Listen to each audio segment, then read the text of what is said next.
Suara Wong Desa. Jangan macam-macam sama Rhoma Irama. Saya bilang orang sekarang kok menghujat Rhoma Irama. Pahalamu itu dibanding Rhoma Irama nggak ada apa-apanya.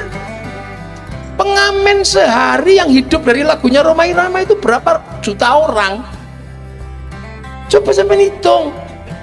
Yang begadang jangan begadang itu hidup semua itu gara-gara lagunya Rhoma Irama. Yang kita nggak tahu terus dari ngamen lagunya Rhoma Irama dia pulang bawa 100.000, di rumah anaknya bisa sekolah, bisa jajan. Terus sampean apa yang sudah diberikan untuk orang banyak? Grup-grup besar dangdutan lokal itu hidup karena lagunya Rhoma Irama yang dia ciptakan dengan darah dan air mata penuh tangisan itu. Kalau nggak lagunya nggak mungkin sebaik itu. Itu berapa pahalanya Rhoma Irama itu? Saya ngomong akhirnya karena Rhoma Irama ini dihujat. Bukan semata-mata karena saya penggemar Rhoma Irama, tapi itu suatu, makanya orang Eropa, musisi-musisi itu dapat gelar kepahlawanan karena mereka menghidupi dengan karyanya sampai level paling bawah tanpa bisa disentuh oleh bansos negara. Ayo coba. Assalamualaikum warahmatullahi wabarakatuh.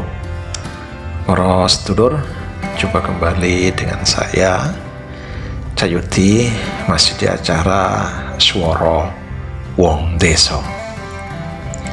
Wong Desa yang ingin ikut bersuara, Wong Desa yang punya suara walaupun suaranya sedikit sumbang, suaranya pada yang pecedot ya karena saya bukan berbicara gitu ya, saya hanya ingin menyumbangkan suara, itu intinya. Para sedulur, pada kesempatan hari ini saya sedikit memuat cuplikan ya ceramah agama yang disajikan oleh Gus Muafik. Beliau adalah salah satu ustadz ya, atau salah satu ulama yang saya idolai juga ya, selain Gus Baha ya, ada juga Gus Ikdam ya, banyak Gus-Gus yang saya idolai ya. Gus Muafik ini adalah dulu salah satu atau tangan kanan dari Gus Dur ya, ketika beliau dulu menjadi presiden, Pak Gus Dur. Saya sangat setuju apa yang dikatakan oleh Gus Muafik ya, bahwa beberapa hari yang lalu kita sering mendengar atau melihat di ponsel kita ya, bahwa ada seorang Habib yang bernama Habib Bahar ya, kita sebut saja lah ya, nggak usah inisial. Beliau marah-marah ya pada Rhoma Irama, nunjuk. Beliau mengatakan bahwa Rhoma Irama mendebar fitnah. Begitu pula Habib Rizik ya. Pak Rizik ini juga sama. Tapi Pak Rizik ini lebih sopan ya, tidak menyebut nama. Rhoma Irama tidak, hanya seorang tokoh yang sudah tua, dia bilang gitu ya. Sama, beliau mengatakan bahwa apa yang diucapkan Rhoma Irama itu fitnah, katanya begitu. Ya ini kan apa ya, mereka berdua itu adalah tokoh ya, Habib Rizik sama Bahar itu kan, katanya cucu Nabi, darah Nabi mengalir di tubuhnya, tapi kok cara dia berdakwah, cara dia menyampaikan pendapat kok seperti itu gitu loh. Rhoma Irama itu jelas ya, tempatnya jelas. Beliau mempunyai podcast ya, Bisikan Rhoma, itu kan jelas tempatnya ada.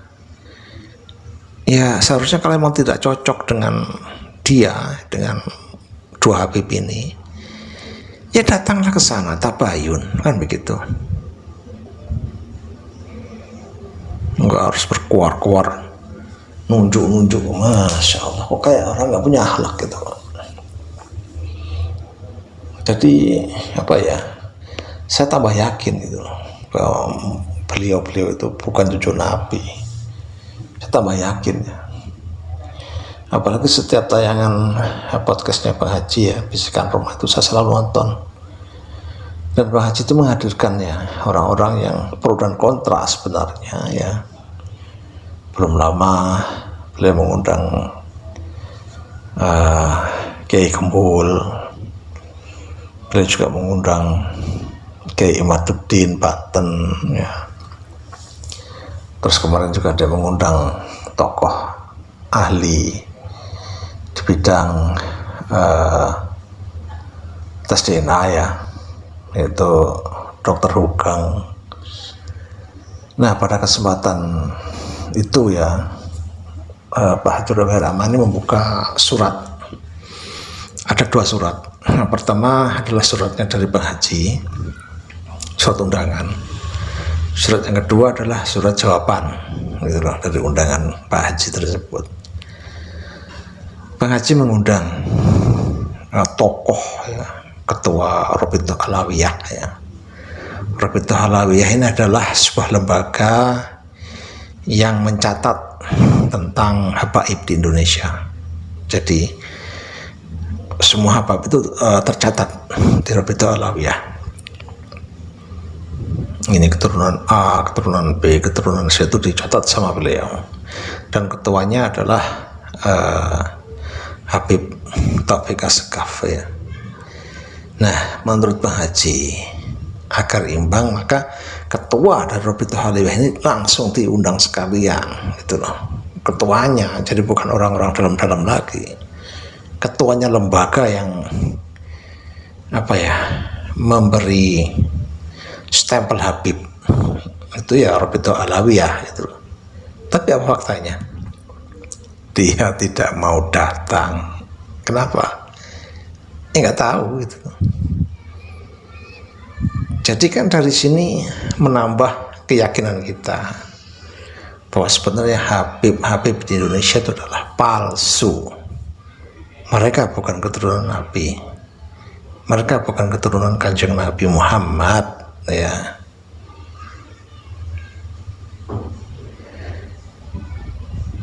Disuruh tes DNA nggak mau, malah membuat fatwa tes DNA haram. Dipertemukan dengan para ahli nasab seperti Kiai Imaduddin, nggak mau. Terus bagaimana? Maunya itu apa gitu loh? Ya kita begini sajalah ya. Kita ikuti ceramah-ceramah dari para habaib. Isinya itu apa? Isinya itu hanyalah memuji keturunan dia, mbah-mbahnya dia, datuk-datuk dia, kakek-kakek dia, itu kehebatan dia. Kita suruh mendengarkan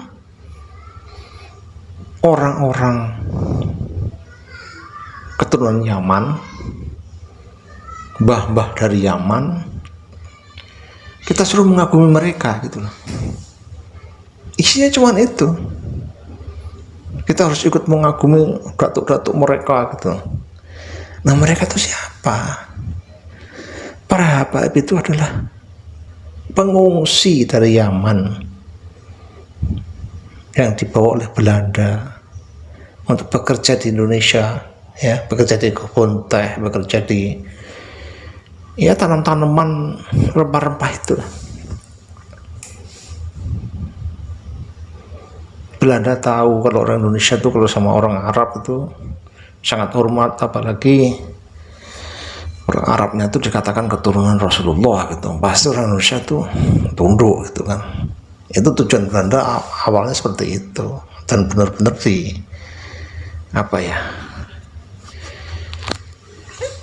keinginan Belanda tuh terkabul gitu. Nah, kita mendengar ceramah para habaib itu untuk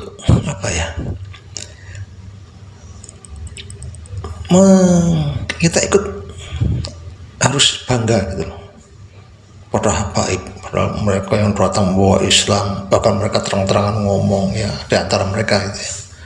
Kalau tidak ada habaib mungkin kita orang Indonesia masih nyembah pohon gitu kan. Jadi nenek moyang mereka itulah pahlawan agama di Indonesia. Kita tuh dijejali dengan ceramah-ceramah seperti itu.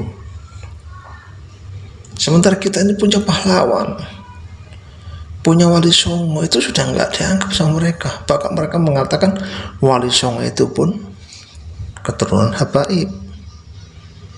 Jadi semua itu habaib di Indonesia yang hebat-hebat itu. Bahkan pahlawan-pahlawan kita sampai Pangeran Diponegoro sama keluarganya itu di makamnya sudah namanya itu diganti ya dengan keturunan Pahlawi. Coba bagaimana itu? Ada makam-makam yang dulunya pahlawan atau tokoh, itu namanya diganti gitu loh.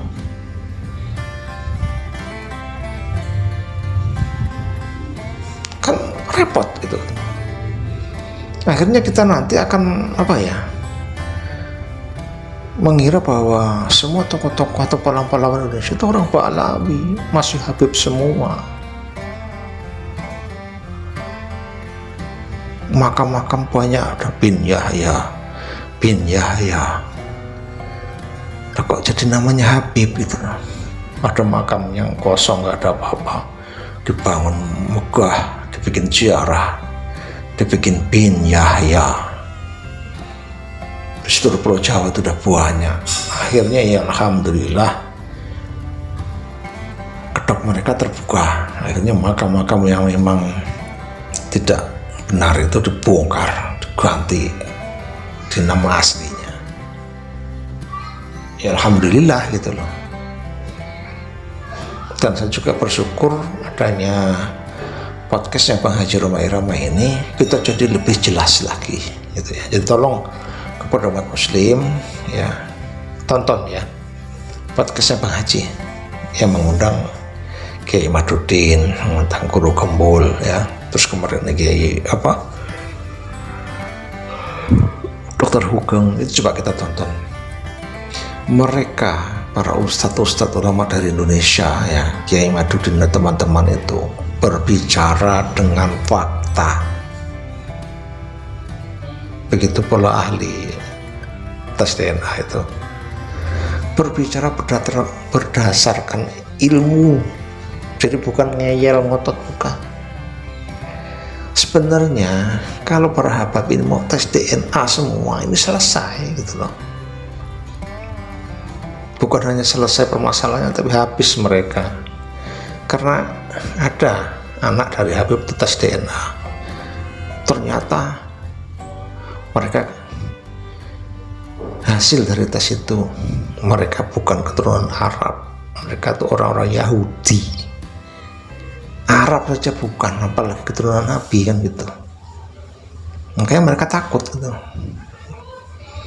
Jadi ya saya mengajak untuk kita semua ya untuk berpikir yang jernih, pakai hati ya, jangan hanya pakai otak, kita masukkan ke hati, kita renungkan gitu loh. Satu langkah saja sebenarnya sudah selesai, yaitu tes DNA. Mereka tidak mau, para habaib tidak mau, bahkan para habaib membuat fatwa tes DNA itu haram. Untuk apa? Menghindari dari terbukanya kebenaran gitu. Jadi saya mohon kepada para muhibin ya, para santri-santrinya habaib, Anda jangan cinta buta ya, apalagi santri-santrinya Bahar itu ya. Anda yakin tidak kalau keturunan Nabi kok seperti itu gitu. Banyak video-video beredar Bahar makan saja dikelilingi orang-orang banyak, dijaga. Jadi kita menjadi kacung. Kita ini jadi apa ya, budak mereka gitu loh.